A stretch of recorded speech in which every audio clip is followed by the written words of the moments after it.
reactions of the three modes of nature appear factual, although they are unreal.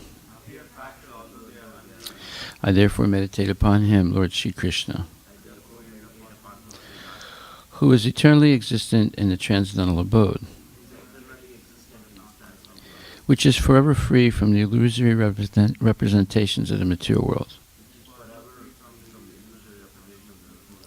I meditate upon him, for he is the absolute truth. Dharma pujita kaitravotra. Paramo nimatranam satam. Vedyam vastavam atra vastu. Shivadam tapatrayon mulanam. Srimad Bhagavate Mahamuni Krite. Kim vapurer ishvaraha. Sadyohidi avarudyate cha. Kriti bihi sususubhe takshanat. Completely rejecting all religious activities which are materially motivated. This Bhagavata Purana propounds the highest truth, which is understandable by those devotees who are fully pure in heart. The highest truth is reality distinguished from illusion for the welfare of all. Such truth uproots the threefold miseries. This beautiful Bhagavatam, compiled by the great sage Vyasadeva in his maturity, is sufficient in itself for God realization. What is the need of any other scripture? As soon as one attentively and submissively hears the message of Bhagavatam, by this culture of knowledge, the Supreme Lord is established within his heart. Nigama kalpatarur galitam phalam sukhamukad amrita dravya samyutam pibata bhagavatam rasam alayam muhur aho rasika bhuvibhavakaha. O expert and thoughtful men, relish Srimad Bhagavatam, the mature fruit of the desire tree of Vedic literatures. It emanated from the lips of Sri Sukadeva Goswami. Therefore, this fruit has become even more tasteful. Although its nectarian juice was already relishable for all, including liberated souls. Srimad Bhagavatam, Canto 1, Chapter 9, verse number 32.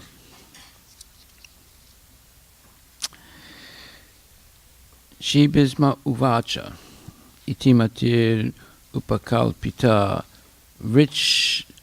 Vitrishna, Bhagavati Sattvata, Pungave Vibhuni, Swasukam upagate kvachit vihartum prakritim upe yusi yadbhava pravahaha.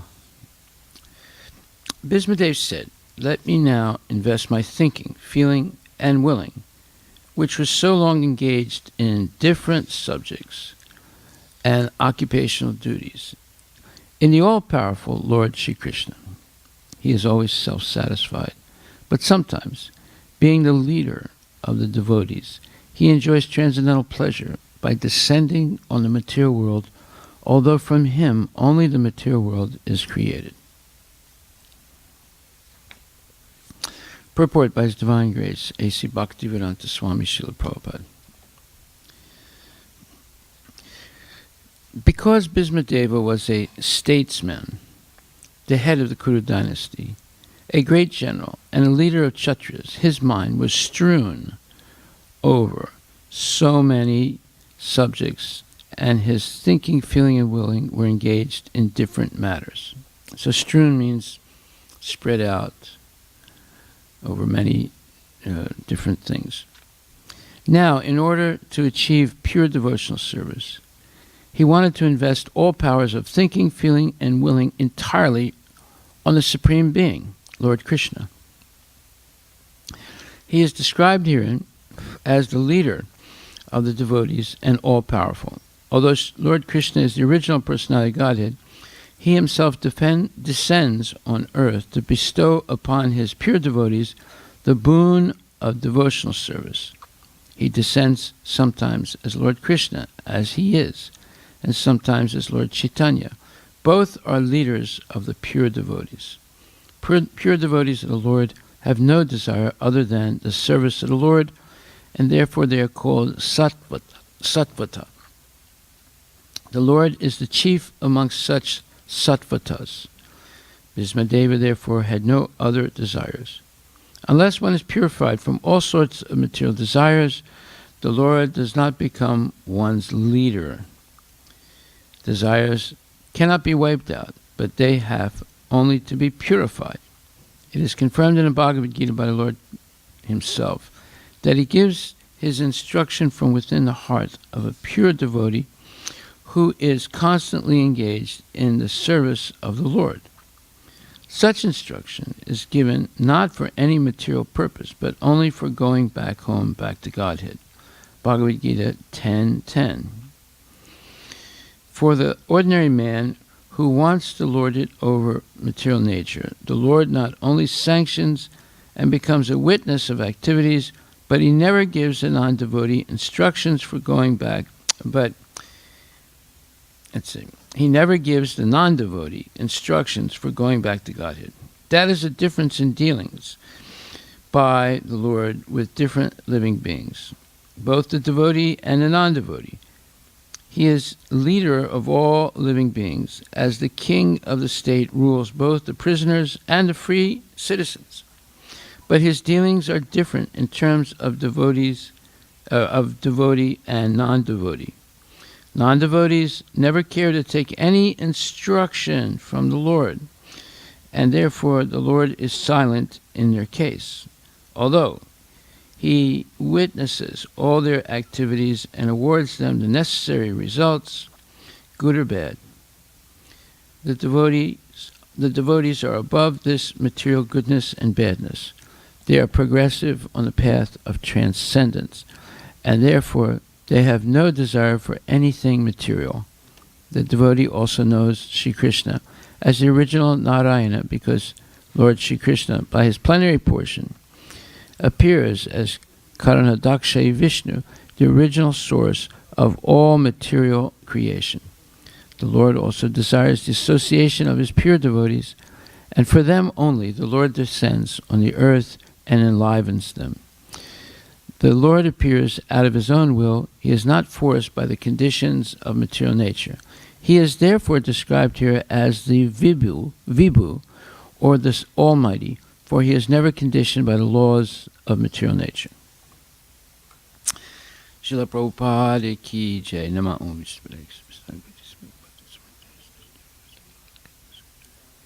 So here, Bhismadeva is beginning to totally fix his mind, his thinking, feeling, and willing on Lord Krishna. This is what one should do as they're approaching death. We should do this all the time. But here we see an example of a person who is engaged in so many activities. He's a commander. First of all, he's the head or the godfather of the Kuru dynasty. And he's a great general, and he's a leader of Kshatriyas, of warriors. So it says here, his mind was strewn over many matters, different matters or subjects, and his thinking, feeling, and willing were engaged in different matters. But then Prabhupada says, now, in order to achieve pure devotional service, he wanted to invest all powers of thinking, feeling, and willing entirely in the Supreme Being, Lord Krishna. See, that is the defining moment in a person's life when they decide to do this. Well, can you do this your whole life? it's difficult because we get involved with so many other things. Especially if one gets married, you have to worry about making money and working and regularly maintaining the family.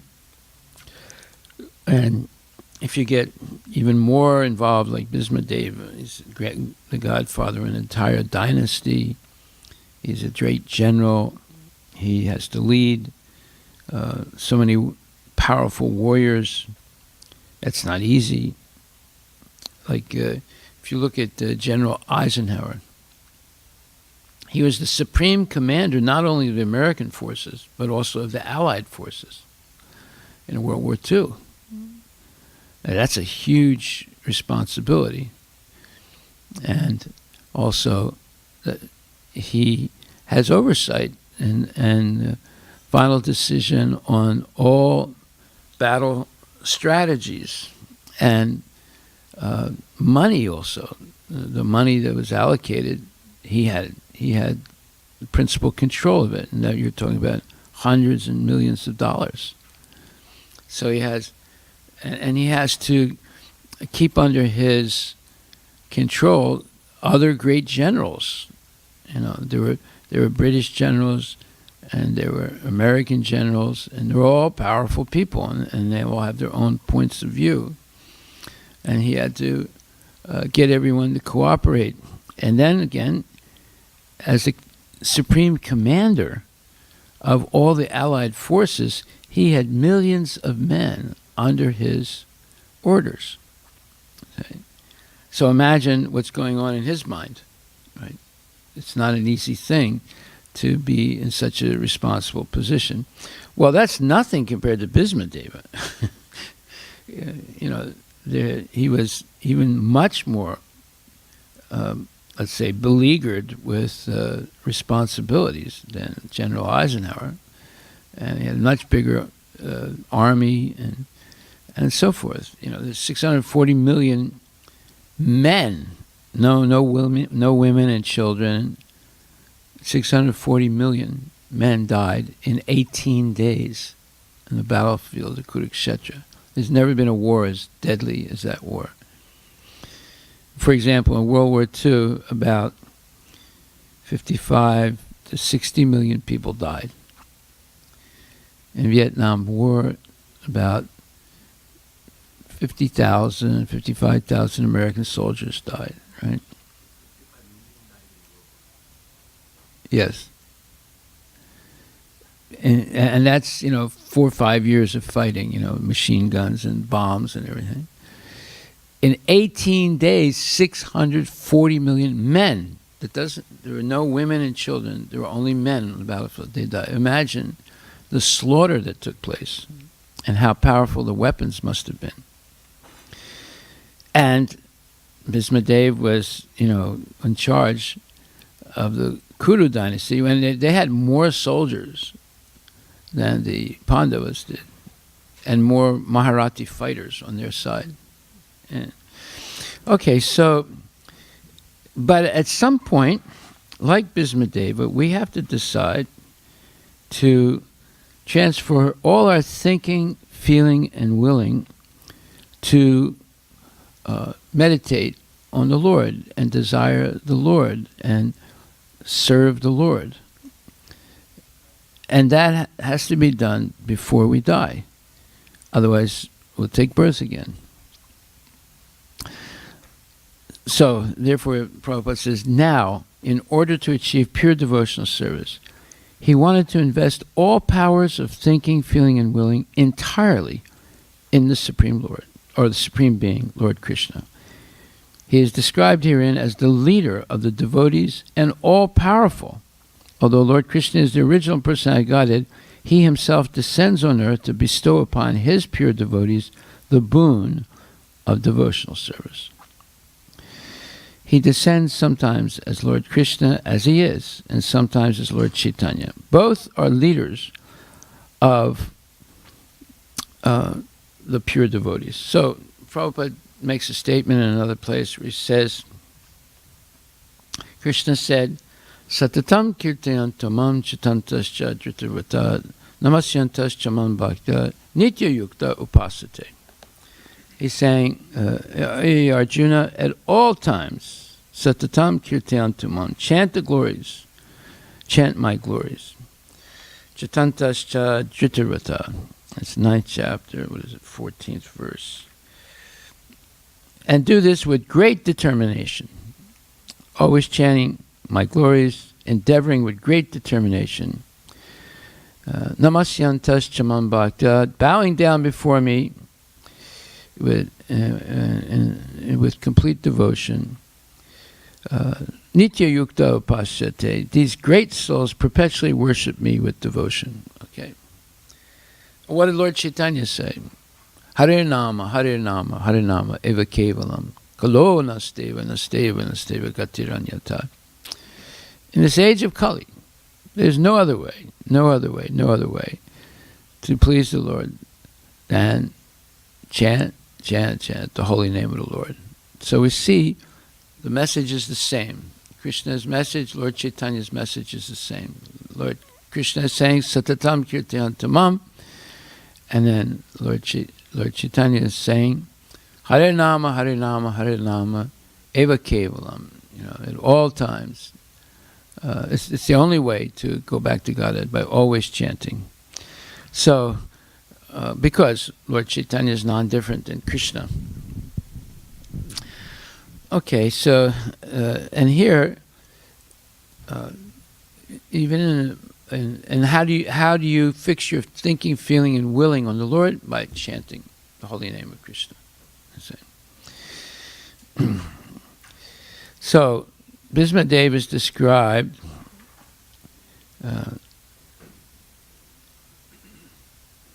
or Krishna is described as the leader of the devotees and all-powerful. No, Bhismadeva is described as the leader of the devotees and all-powerful. Although Krishna is the original personality of Godhead, he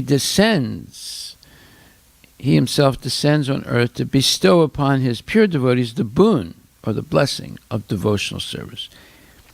So he comes to bless the devotees with devotional service, but the non-devotees, he doesn't do that. He acts differently with them.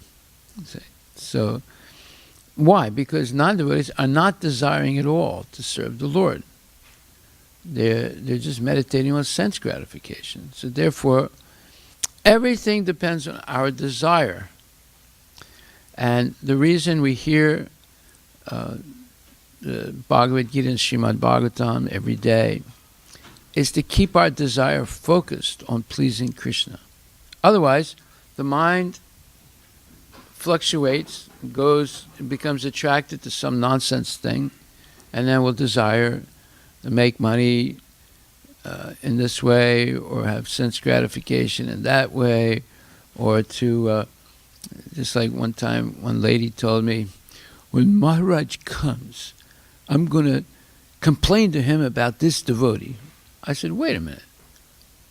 Is that what you promised Maharaj when you got initiated? What do we promise Maharaj when you get initiated? Follow the 4 regulative principles and chant Hare Krishna. I said, you didn't promise, I will always complain about someone every time I see you, Maharaj. She didn't make that vow at initiation. So you see how easy it is for people to deviate from what they promised to do in a public forum and in front of the deities. So we should understand that vow of initiation is extremely important. That's what defines us for the rest of our life. You don't want to be defined by, well, every time Maharaj comes, he always complains to him. Well, what is that? That's not what we vowed to do. We vowed to follow the regulative principles, which are 8, and things you shouldn't do and things you should do, and always chant Hare Krishna in the association of devotees and be engaged in devotional service. Of course, there are 5 things that Lord Chaitanya recommended, and that is to always associate with devotees, chant Hare Krishna, live in a holy place, hear Bhagavad Gita, Srimad Bhagvatam, and worship the deity. Those are the 5 things he wants us to do every day. So this is what we should focus on. So therefore, a person who does this is called a sattvata. A sattvata is someone who has no other desire than the service of the Lord. So we should aspire to become sattvatas, always associating with sat, what is eternal, and not associating with things that are temporary. So, Bhismadeva therefore had no other desires. Unless one is purified from all sorts of material desires, the Lord does not become one's leader. There it is. And this is the problem all of us have, me included, to keep our desires focused on pleasing the Lord. Desires cannot be wiped out, but they have only to be purified. So the Mayavadis, they want to wipe out everything. They want to clean the hard disk, right?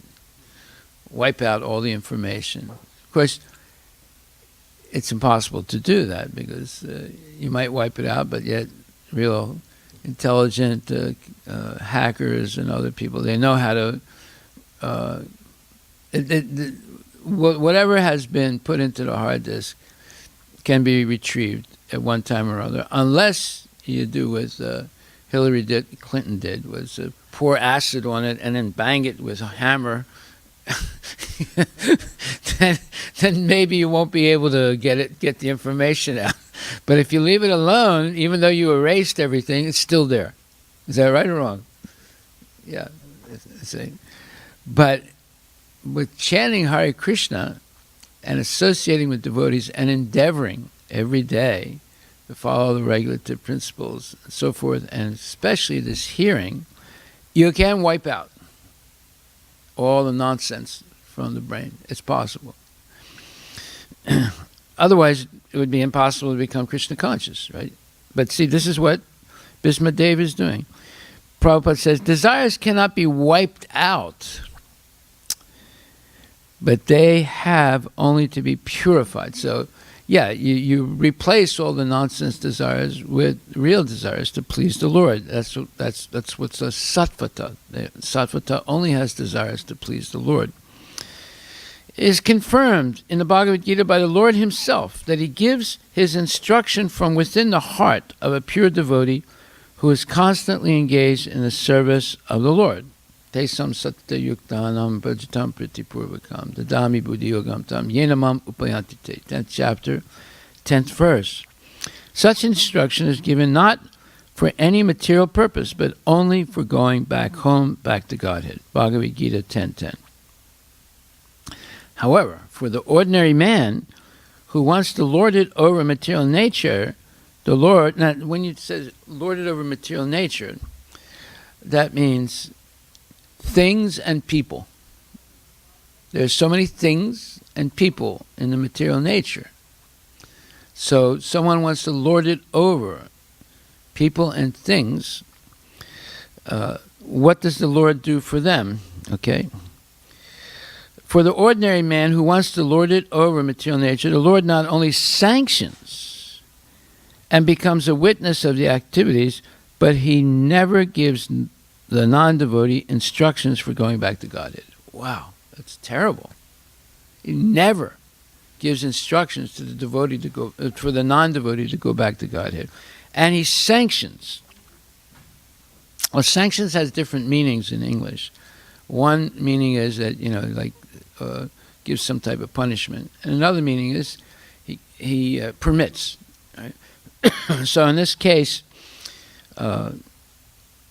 he sanctions means that he's saying, okay, you're always thinking about sense gratification. Now I'm going to let you do it. And he becomes the witness of the activities. But he never gives the non-devotee instructions for going back to Godhead. I mean, that is serious. That is a difference in dealings by the Lord with different living beings. both the devotee and the non-devotee. He is leader of the living beings, as the king of the state rules both the prisoners and the free citizens. But his dealings are different in terms of the devotee and non-devotee. Non-devotees never care to take any instruction from the Lord. So that's the definition of a non-devotee. They never take instruction from the Lord or his devotees. They always will act independently. They'll say yes, yes, yes, but their action is no, no, no. You see. So how can we adjust ourselves? Well, we have to learn to take instructions from bona fide devotees. All of us, and myself also. We cannot whimsically act. People who act whimsically, that's a very important word. That is defined in the Bhagavad Gita, in the 14th chapter, where it says,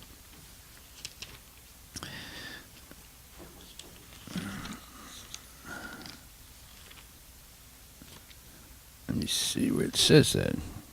No, it's the 16th chapter, I'm sorry. In the 16th chapter, it says,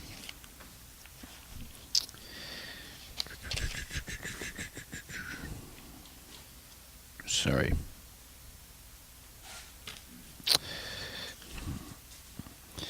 Yashastra vidim utshrischa vartate kamakarataha nasa siddhim avapnopi nasukam na parangatim. Very important verse. It says, he who discards scriptural injunctions and acts according to his own whims attains neither perfection nor happiness nor the supreme destination. As described before, the Shastra Vidi, or the direction of the Shastra, is given to the different castes and orders of human society. Everyone is expected to follow these rules and regulations. If one does not follow them and acts whimsically, according to his lust, greed, and desire, then he never will be perfect in his life. In other words, a man may theoretically know all these things, but if he does not apply them in his own life, then he is to be known as the lowest of mankind. That's called Naradama. Okay, so that why would a person act whimsically? Because they cannot control their lust, greed, and desire. There it is. And then people become whimsical. They say yes, yes, yes, but their actions belie their affirmations. They act no, no, no, even though they said yes, yes, yes. Yeah.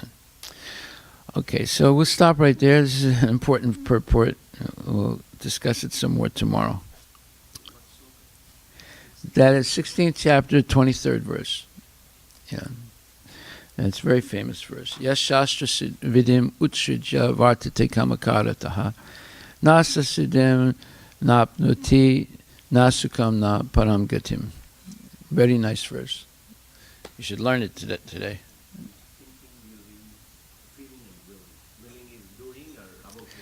First, you think about something. Like, let's say you see an advertisement for Rice Krispies breakfast, and there's nice music, and little kids are jumping up and down, and parents are feeding them, and the parents are eating also, and, it looks really nice, right?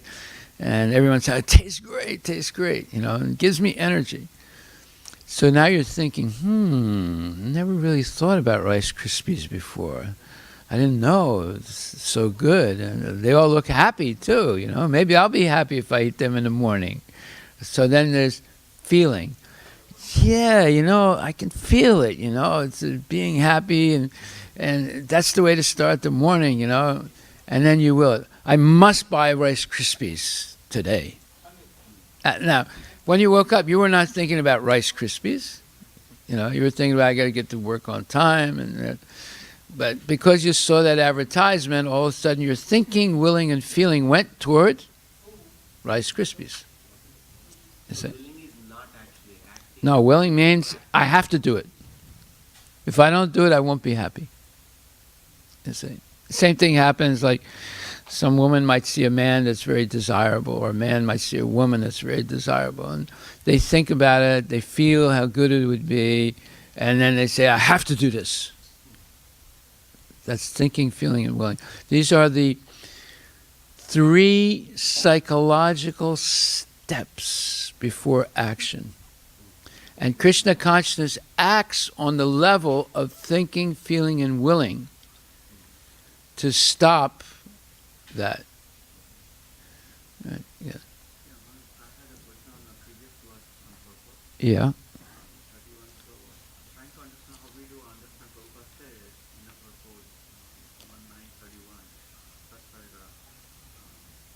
For a pure devotee of the Lord, like a Vishnu of the day, this illusion was at once removed as soon as the Lord arrived, Lord Sri Krishna. He is like a sun, and the illusory external material is like a darkness. But Krishna Vishnu is also pure devotee. So, only understand like was Well, no, I mean, he got involved with the Kuru dynasty. You know, he made a vow that he would always protect the Kuru dynasty. He made a vow never to get married so his father could marry Satyavati and have children with her. And then he had a vow to protect them. Just like you have a vow to protect your family, right? You were saying why he is there. He knows what is the world, his purpose. And being pure devotee, Vishnu Patan knows the goal of life or purpose of the life. But here Prabhupada is trying to say, must Krishna arrive. Now, when you're a pure devotee, even though you might be mixed up in so many obligations, when the right time comes, you can walk away without any regret. That's a pure devotee. Whereas a person who's not a pure devotee, not cultivating attachment to Krishna during their, let's say, active material life, when the time comes, they don't walk away. They stay attached. So you see, he's walking away now because his duty his material duties are over. Why didn't it happen until Krishna came? That is what Krishna came. But no, it says that Krishna comes. Why? It says it in the purport 32.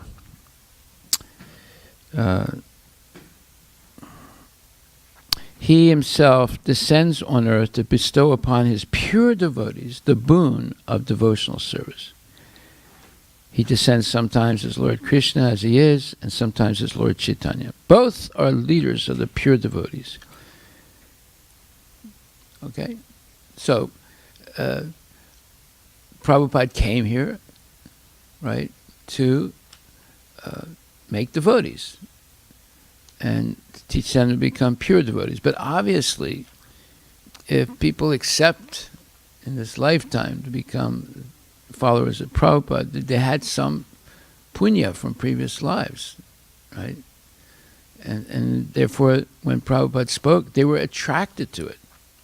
If they had no punya at all, still it's possible they could become attracted, but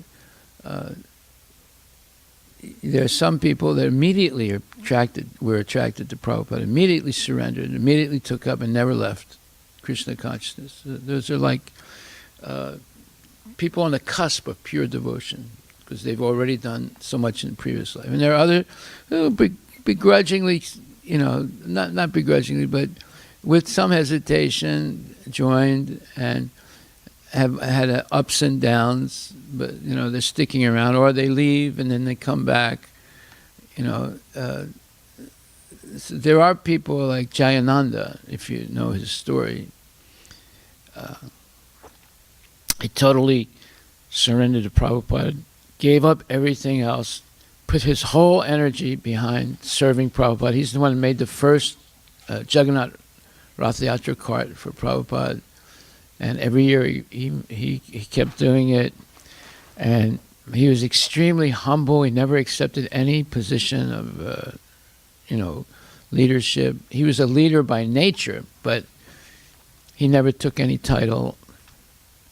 He gave everything he had to Prabhupada. So So his story is very interesting. He was driving taxi. He would stay up all night driving a taxi. He'd come back from Mangal Arati, and then he would clean the kitchen. Sometimes he cooked, and he'd take a little bit of rest, and then kept going. And he would do everything: take the trash out, build the Rath Yatra cart, and never asked for anything in return. And gave all his money. He had an inheritance of $70,000. He gave it all to Prabhupada. Prabhupada gave him back the money. He said, you should use this money to heal your sickness. He had leukemia. And he sent the money back. He said, no, Prabhupada, you can use the money better than me. And so he was a saint. And everybody, loved him. He was a very, very special person. I didn't know him personally, but, when I moved to San Francisco, all the devotees would talk about him. Yeah. Okay. Haribol, all glories to Srila Prabhupada ki jai.